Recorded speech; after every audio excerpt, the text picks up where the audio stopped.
Assalamualaikum warahmatullahi wabarakatuh. Selamat siang dan salam sejahtera untuk semuanya. Perkenalkan, saya Rara Saraswati. Saya dari Universitas Satya Negara Indonesia, dari Fakultas Teknik jurusan Sistem Informasi. Ya, gini ya teman-teman. Di sini saya akan memberikan sedikit edukasi tentang pergaulan bebas bagi remaja di zaman sekarang ya. Nanti saya akan kasih tahu dampak pergaulan bebasnya itu seperti apa. Jangan lupa like, komen, dan subscribe sebelum kita lanjut. Oke? Ya teman-teman, bicara soal pergaulan bebas terhadap remaja saat ini, ya di sini Remaja adalah masa peralihan dari anak-anak ke dewasa. Para ahli pendidikan bersependapat bahwa remaja adalah mereka yang berusia 13 sampai dengan 18 tahun. Seorang remaja sudah tidak lagi dapat dikatakan sebagai anak-anak. Namun masih belum cukup matang untuk dapat dikatakan dewasa juga. Mereka sedang mencari pola hidup paling sesuai baginya, dan ini pun sering dilakukan melalui metode coba-coba. Walaupun banyak kesalahan yang dilakukan itu sering menimbulkan kekhawatiran serta perasaan yang tidak menyenangkan bagi lingkungan dan orang tuanya. Dan ada pula generasi muda. Generasi muda ini adalah tulang punggung bangsa yang diharapkan di masa depan mampu meneruskan tongkat estafet kepemimpinan bangsa ini agar lebih baik, ya kan. Dalam mempersiapkan generasi muda juga sangat tergantung kepada kesiapan masyarakat, yaitu dengan keberadaan budayanya, termasuk di dalamnya itu tentang pentingnya memberikan filter tentang perilaku yang negatif, termasuk di antaranya itu seperti minuman keras, mengkonsumsi obat terlarang, seks bebas, dan lain-lain. Itu dapat menyebabkan terjangkitnya penyakit HIV/AIDS. Sekarang ini zamannya globalisasi.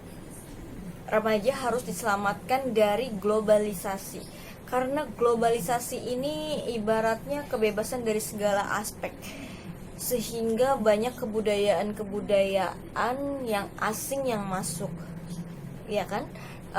Sementara tidak cocok dengan kebudayaan kita. Sebagai contoh, kebudayaan free sex itu sangat tidak cocok dengan kebudayaan kita. Dan mengenai tentang seks, edukasi tentang seks ini sebenarnya udah lama diberikan bagi kalangan remaja. Hanya saja di negara kita ini umumnya tidak tuntas dan tidak jelas arahnya. Pernah tuh ada program yang bikin heboh soal bagi-bagi kondom kepada para pelajar. Konon kabarnya itu untuk mengedukasi pelajar agar tidak kena virus HIV. Aneh kan? Harusnya dicegah seks bebasnya, malah terkesan seks dibiarkan tapi dikasih kondom. Yang menurut penggagas program ini sebagai bagian dari pencegahan terhadap HIV. Bukan hanya pencegahan bagi HIV, tapi pencegahan seks bebas untuk di kalangan remaja, apalagi yang masih sekolah, ya kan? Dan beberapa waktu lalu itu heboh film 2 Garis Biru, yang konon menurut penulisnya dan juga sutradaranya itu memiliki pesan seputar pendidikan seks, khususnya bagi remaja. Tapi seperti pada program sebelumnya, pendidikan seks melalui film pun sekedar menangkap realitas namun tak menyelesaikan masalah utamanya, mengapa film itu bisa terjadi. Di satu sisi film tersebut memang ada sedikit baiknya, punya niat melakukan pendidikan seputar seks bagi remaja. Misalnya dalam film ini digambarkan bahwa begitulah akibat pacaran yang kebablasan alias di luar kewajaran. Tapi pemilihan kata kebablasan dan di luar kewajaran sebenarnya menyisakan pengertian bahwa pacarannya boleh, yang dilarang adalah pacaran yang kebablasan atau di luar kewajaran. Padahal pergaulan bebas bernama pacaran itulah yang menjadi akar masalah fakta di film tersebut. Hamil di luar nikah, lalu dinikahkan, muncul banyak problem dalam pernikahan seusia mereka, orang tua jadi ikut ribet dan sebagainya yang sebenarnya sudah lumrah di zaman sekarang. Mestinya sekalian aja dijelaskan bahwa akar masalahnya adalah pacaran. Jadi bubarkan pacaran. Cuma kalau buat dibubarkan kayaknya gimana ya? Zaman sekarang itu mungkin udah beda ya. Gak cuman yang kalangan remaja di usia 13 sampai 15 tahun. Kadang anak SD di zaman sekarang pun gak ngerti kenapa isi chatan di WA-nya aja itu udah lebih dari kayak kita yang udah gede, ya kan? Dan wah, kalau solusinya begitu sih, bubarkan pacaran, kayaknya banyak yang ogah atau gak siap ya. Gimana pun juga pacaran udah jadi tradisi yang berurat akar. Jadinya kalaupun ngasih solusi nggak jauh dari realitas yang sepertinya terus dinikmati. Padahal udah tahu masalah utama tapi kok nggak dipotong aja sumber masalah tersebut. Aneh ya. Pada saat ini kebebasan pergaulan sudah sampai tingkat yang mengkhawatirkan. Para remaja dengan bebas dapat bergaul antar jenis. Tidak jarang dijumpai pemandangan di tempat-tempat umum, para remaja saling berangkulan mesra tanpa memperdulikan masyarakat sekitarnya. Mereka sudah mengenal istilah pacaran sejak awal masa remaja. Pacar bagi mereka merupakan salah satu bentuk gengsi yang membanggakan. Akibatnya di zaman ini banyak remaja yang putus sekolah karena hamil. Oleh karena itu dalam masa pacaran, anak hendaknya diberikan pengarahan idealisme dan kenyataan. Sebaliknya harapan tidak selalu menjadi kenyataan. Demikian pula dengan pacaran. Keindahan dan kehangatan masa pacaran sesungguhnya tidak akan terus berlangsung selamanya. Dalam memberikan pengarahan dan pengawasan terhadap remaja yang sedang jatuh cinta, orang tua hendaknya bersikap seimbang antar pengawasan dengan kebebasan. Semakin muda usia anak, semakin ketat pengawasan yang diberikan, tetapi anak harus banyak diberi pengertian agar mereka tidak ketakutan dengan orang tua yang dapat menyebabkan mereka berpacaran dengan sembunyi-sembunyi. Apabila usia makin meningkat, orang tua dapat memberi lebih banyak kebebasan kepada anak. Namun, tetap harus dijaga agar mereka tidak salah jalan, menyesali kesalahan yang telah dilakukan sesungguhnya kurang bermanfaat. Betul kan teman-teman? Kondisi masyarakat saat ini termasuk kondisi kaum muslimin secara umum memang secara fakta memprihatinkan. Pergaulan remaja di negeri ini banyak yang membahayakan. Nyerempet urusannya seksual ya, awalnya pacaran lalu sering ketemuan, lama-lama setan ngomporin akhirnya berzina. Nauzubillah min dzalik ya teman-teman. Dan tapi di sini itu jangan cuma salahkan keadaan. Itu maksudnya apa ya? Menyalahkan keadaan itu nggak menyelesaikan masalah. Maksudnya suka ada yang bilang seperti ini, gue begini karena kondisi masyarakat gue begini. Ya udah, yang salah bukan cuma gue, tapi salahkan juga keadaan yang membuat gue begini. Gak mau disalahin sendirian, pengen ngajak-ngajak gitu ceritanya. Biar salahnya itu berjamaah. Waduh, sebenarnya apa sih yang disampaikan dalam contoh tadi? Nggak cuma mau dirinya yang disalahkan akibat kondisi yang membuatnya begitu, tapi salahkan juga keadaan tersebut. Oke, sekedar tahu aja nih, kita dan masyarakat adalah korban dampak penerapan sistem kehidupan yang nggak islami.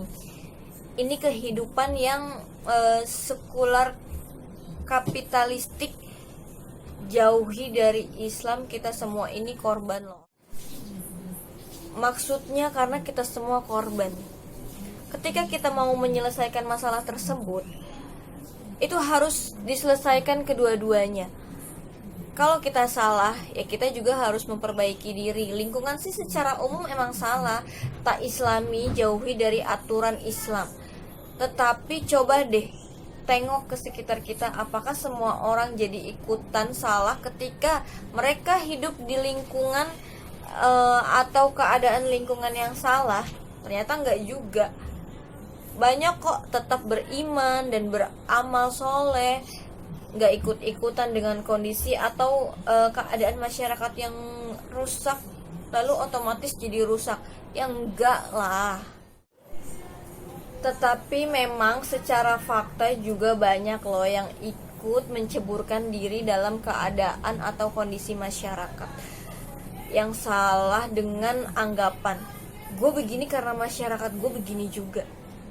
Padahal secara fakta pula ada banyak orang yang tak terpengaruh jadi buruk atau salah meskipun lingkungannya ini atau keadaan alias kondisi masyarakatnya itu salah.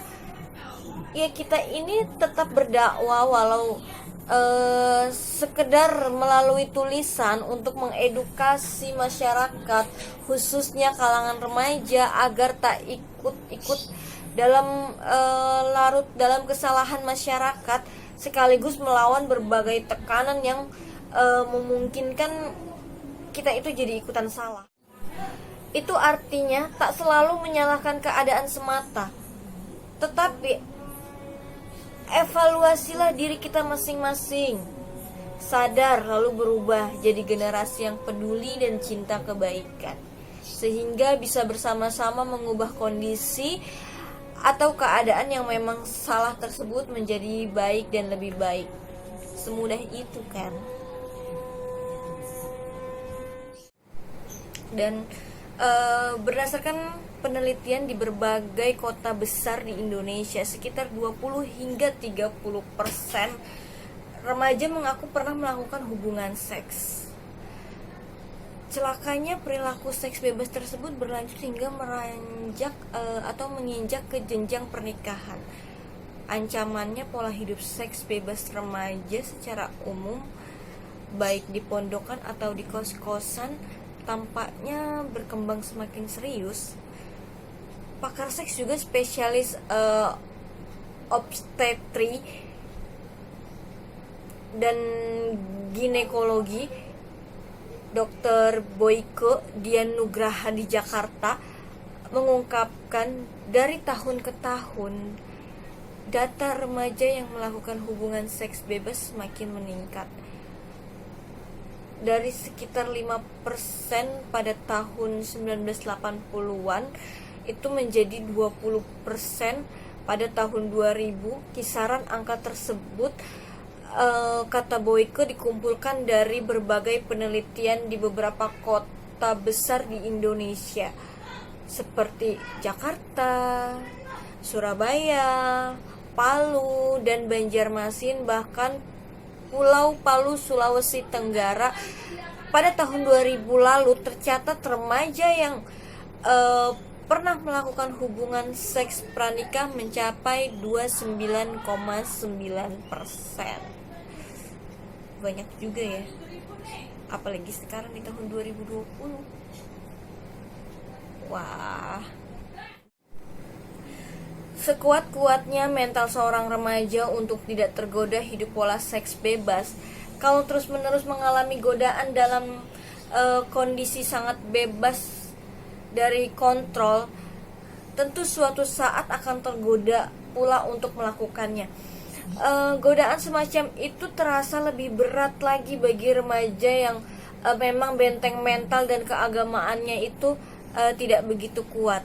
Saat itu untuk menekan jumlah pelaku seks bebas terutama di kalangan remaja, itu bukan hanya membentengi diri mereka saja dengan unsur agama yang kuat, juga dibentengi dengan kecenderungan atau pendampingan orang tua dan selektivitas dalam memilih teman-teman, karena ada kecenderungan remaja yang lebih terbuka kepada teman dekatnya ketimbang dengan orang tuanya sendiri gitu. Selain itu, sudah saatnya di kalangan remaja ini diberikan suatu bekal pendidikan kesehatan reproduksi di sekolah-sekolah, namun bukan pendidikan seks secara vulgar. Pendidikan kesehatan reproduksi di kalangan remaja bukan hanya memberikan pengetahuan tentang organ reproduksi, tetapi bahaya akibat pergaulan bebas seperti penyakit menular seksual dan sebagainya. Dengan demikian, anak-anak remaja ini bisa terhindar dari percobaan melakukan seks bebas. Dalam keterpurukan dunia remaja saat ini, anehnya banyak orang tua cuek bebas saja terhadap perkembangan anak-anaknya. Kini tak sedikit orang tua dengan alasan sibuk karena termasuk tipe jarum super, ya kan, alias jarang di rumah, suka pergi. Lebih senang menitipkan anaknya di babysitter, udah gedean dikit disekolahin di sekolah yang mahal tapi miskin nilai-nilai agamanya. Itu udah banyak banget yang terjadi. Acara televisi juga bejibun dengan tayangan-tayangan yang bikin gerah. Video klip lagu dangdut saja saat ini makin berani pamer aurat dan adegan-adegan yang bikin deg-degan jantung para lelaki, ya kan. Belum lagi tayangan film yang bikin otak remaja teracuni dengan pesan sesaatnya, ditambah lagi maraknya tabloid dan majalah yang memajang gambar seks wilda alias sekitar wilayah dada, dan gambar bupati alias buka paha tinggi-tinggi. Konyolnya, pendidikan agama di sekolah-sekolah ternyata tidak mengunggah kesadaran remaja untuk kritis dan inovatif. Mungkin sebagian cuma itu aja yang bisa saya sampaikan untuk teman-teman dan adik-adik. Ingat ya, buat kita kaula muda, buat kalian juga nih adik-adik yang umurnya masih di bawah 17 tahun ya, meranjak dewasa, yang masih remaja lah, yang dari 13 tahun sampai 18 tahun ini, tolong dijaga pergaulannya ya teman-teman. Bukannya apa ya, di zaman sekarang itu dituntut untuk tidak berpacaran, itu mungkin memang sulit ya, tapi ada baiknya kita itu menjaga dan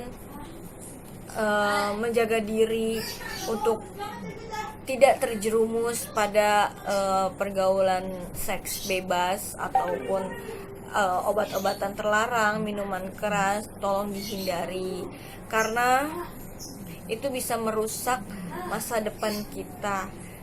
Karena banyak juga sebab dan akibat yang akan terjadi pada diri kalian yang akan berujung dengan rasa penyesalan. Hindarilah supaya kalian juga tidak rugi di masa remaja kalian.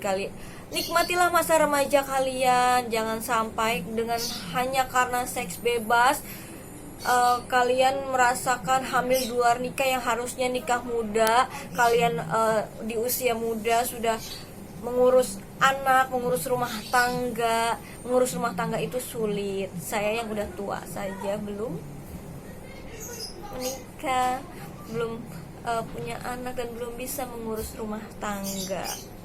Oke, sekian dari saya teman-teman. Terima kasih atas perhatiannya. Saya ucapkan terima kasih. Mohon maaf bila ada salah-salah kata. Mohon maaf yang sebesar-besarnya saya ucapkan terima kasih. Assalamualaikum warahmatullahi wabarakatuh.